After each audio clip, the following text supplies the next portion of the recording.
Hey folks, well, it's been a little while since I've done a video. I figured I'd put together an update for you of what's been going on here. Still haven't done anything on the RC stuff except play with the LST2 and that, so there's not really too much to show you on that.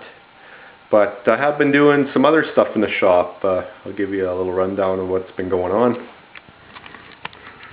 Winter's coming, so I've been hoping to get some of the toys working. Unfortunately, last year the snowmobile engine broke a ring land on the piston, and a piston ring broke and that, so there it is, all torn apart, ready to get rebuilt. Everything's okay on the bottom end. That's tore it down, so I'll have to take this clutch off so I can get at the crank seals and replace them, clean it all up, clean up all the crap out of the bottom. And let me show you here, maybe you can see it. If I can grab this without causing a big wreck. One cylinder was okay, but the piston ring broke and it scored up the cylinder a little bit. Let's see, I'll take it over on the white bench and you can kind of see the damage that's been done. Let's see here. So here's the top end. Now this side was the cylinder that was okay. I mean, it's got some miles on it. It's got some rust in there as well, because I don't know why the lighting went crazy in here with this camera. It's looking awfully blue. But anyway, sorry about that. That one's okay. It's got a little bit of wear in it, but this side is what took the damage. Can you see in there? You can see the score marks, and the exhaust port here kind of got folded up a little bit. Everything else is okay, but that fluid you see in there is just WD-40. But the nice thing about this engine, it's out of an older, it's a 99 RMK 500. It's a Fuji engine. It's a monoblock. A lot of the snowmobile engines have two separate jugs, and it's plated aluminum, so when a cylinder goes you end up just getting it replated or replace the cylinder. But this engine, you can kind of see it uses metal sleeves, cast iron sleeves, so I can take this whole monoblock and get it machined, bored out, just like a car engine. Put some oversized pistons in it and put it all back together and it should be good. You can kind of see the lip here. You can see how that's the pressed in sleeve. So not a high performance engine. I think they're rated around 80 horsepower, but fun enough. But so now, because this is dead, I got to figure out something to play with in the meantime while I get that rebuilt. Let me show you what my next project is. Here's some old skis, some metal skis that I got. Nothing special about them. A little bit heavy, a little bit rusty, but they'll do. And there's the Outlaw. I'm sure you can figure out what my plan is. I'm not going to be doing any work on it tonight, but because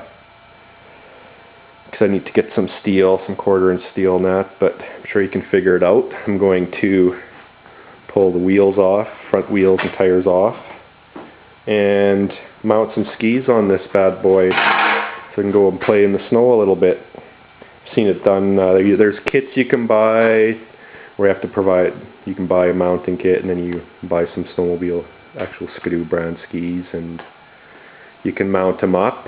But I figure I've got that and some scrap metal and whatnot. I can work it pretty easily. What I'm just going to do is I'm going to take the ski and make I'll show you here. I'll have to do some welding. Maybe I'll use these brackets to bridge it, but I don't know. You just take a gusseted plate that comes up and around and down, and you drill your 4 holes in it, and you just take your wheel off and mount the ski on with the lugs, or with the wheel studs. Now the only thing I'm going to have to figure out, because I don't feel like holding the brake on the whole time, what's going to happen if the front of the quad comes off the ground with the skis.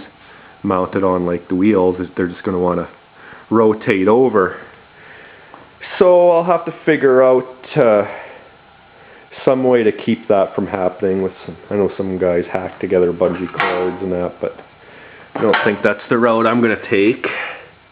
I may work something, maybe take a lower caliper bolt off, make a little bracket there, and mount a spring or something to it just to keep the spring or the skis from flipping. So I'm going to call this part 0 of that project. I still need to get the steel and whatnot, but other thing you're probably wondering is traction. These tires, they won't do the best in the snow. Now there's some expensive kits are like $3,500, $4,000 where you can put tracks on the back and skis on the front, but if you're going to spend $4 grand, you might as well just go buy a used snowmobile. I don't see the point. But I've got my old Razor 2 tires that came off of this. They're still in reasonable shape, so I'm just going to buy some track studs. Same thing, I saw it on YouTube, some guys did that, and stud up the back tires, get a little bit of traction in the ice and snow, and hopefully it'll give me something to ride until I can get that all rebuilt and put back together. Should be a fun project, shouldn't cost too much money, just a 1/4 inch steel and some welding gas and whatnot, but hopefully it turns out. Hopefully the Outlaw won't be too cold-blooded, that I'll be able to get it started in the wintertime. If anything, I can just pull it in the garage here and warm it up a little bit to get it started, but we'll cross that bridge when it gets there. In any case, I'll show you here not much going on the workbench here. You can see a couple of minis are out, cleaned up a little bit. The LST2 and the buggy and the Jeep. Haven't done too much here. Been more interested in doing all this metal work and that, but hopefully I'll have some RC videos up soon enough, because it'll be too cold outside to do anything else. Wood stove is working. You can see a fire going in there. So far I'm happy with that. Could have made the cold air intake a little bit, or the fresh air intake a little bit bigger, because I have to keep it wide open to keep the fire burning, but that puts out alright, and I'm happy with it. So far so good, and it freed up some space. So yeah, in any case, I will get the metal I need some way or somehow. I'll have to buy it in town, probably get ripped off, or maybe my boss has a little bit of it he can sell to me. But next video should be me working on the ski mounting for the quad, or maybe I'll get some ambition up and do an RC video. We'll see what happens. But in any case, take it easy and talk to you later.